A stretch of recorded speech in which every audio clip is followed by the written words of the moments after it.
Mas Duri Abrawi. Saya panggil Mas Duri ya. Iya, Mas Duri, malam.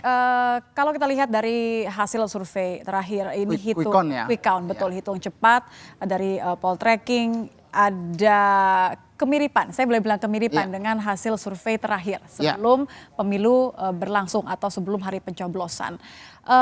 Anda melihat bahwa kurang lebih ini kan marginnya sekitar berapa? 3%.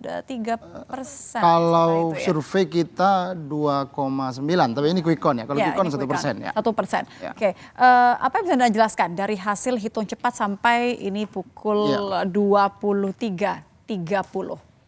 Iya.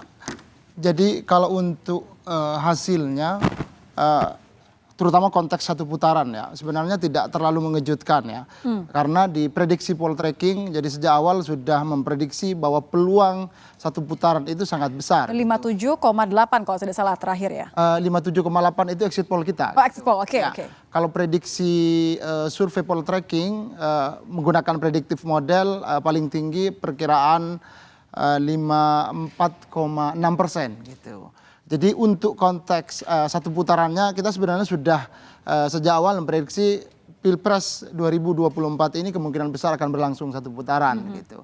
Hanya di beberapa, saya kira tidak hanya di survei Poltreking tapi juga di beberapa lembaga survei lain bahwa angka mendekati 60 ini ya sesuatu yang mungkin sebelumnya ya relatif ya tidak diperkirakan mungkin atau agak surprise sedikit lah. Ini juga mengutip kalimat dari Cawapres nomor urut 2 ya. Gibran Rakabuming Raka mengaku bahwa saya kaget juga angkanya setinggi ini. Tapi yang ingin saya tanyakan adalah bagaimana kemudian Poltreking membaca data di sebaran Pulau Jawa misalnya begitu. Ya, di Pulau Jawa misalnya kita kalau tadi ya sekilas data kita dibaca jadi per wilayah. Kalau kita lihat misalnya jadi hampir di semua wilayah pasangan Prabowo Gibran itu unggul.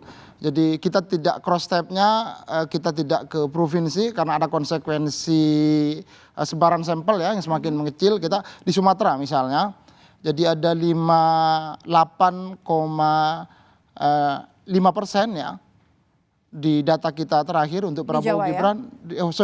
Itu di Sumatera. Kalau di Jawa Barat ada 60%-an untuk Prabowo Gibran, kemudian DKI Jakarta itu ini yang agak imbang dengan pasangan Anies Muhaimin, jadi kurang lebih 40% lah. Kemudian di Banten 56% kurang lebih, kemudian Jateng 53%-an, dan di Jatim ini yang cukup signifikan ya 66% gitu. Ini semuanya tidak jauh berbeda dengan hasil exit poll? Ya, dengan hasil exit poll tidak jauh berbeda, termasuk dengan survei Poltreking. Kita terakhir kemarin survei 8.000 responden ya sebelum hari menjelang hari pencoblosan ya, tentu di masa masih di masa kampanye atau ketika survei masih diperbolehkan, waktu itu kita prediksi ya 60%-an gitu. Hasilnya sekarang ya ternyata tidak jauh berbeda dengan hasilnya. Boleh dibagikan kepada kami ceritanya bagaimana teman-teman di lapangan kemudian mengumpulkan data, bagaimana, karena ini kan memang pemilu yang begitu spesial begitu kan. Dan saya rasa perhatian kepada hasil hitung cepat dari lembaga survei ini juga lumayan kemudian membuat orang banyak berprediksi, banyak dan juga banyak bereaksi begitu. Banyak spekulasi juga ya tentang hasilnya. Jadi saya kira ini bukan sesuatu yang baru ya dalam konteks pemilu kita.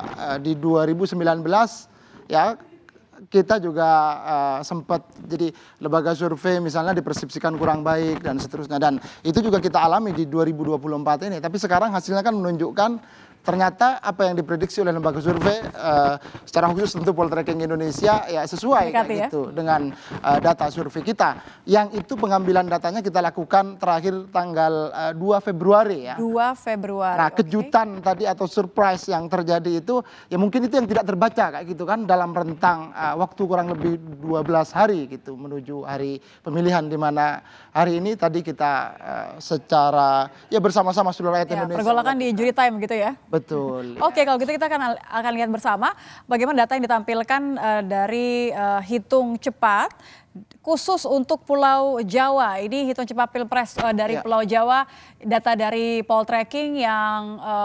24,37% untuk pasangan nomor urut 1, 59,25% untuk pasangan nomor urut 2, dan Capres-Cawapres nomor urut 3 ini 16,37%.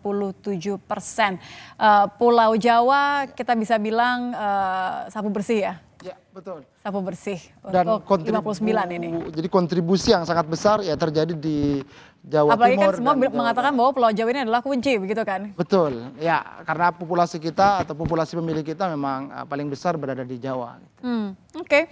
Pertanyaan tentu adalah bagaimana dari mana 59 ini begitu kan? Kita ingin tahu sebaran seperti apa? Apakah di Jawa Tengah, apakah di Jawa Timur, atau seperti apa ketika teman-teman dari Poltreking melakukan hitung cepat? Saya akan kembali masih bersama Kompas TV di program Mengawal Suara Rakyat.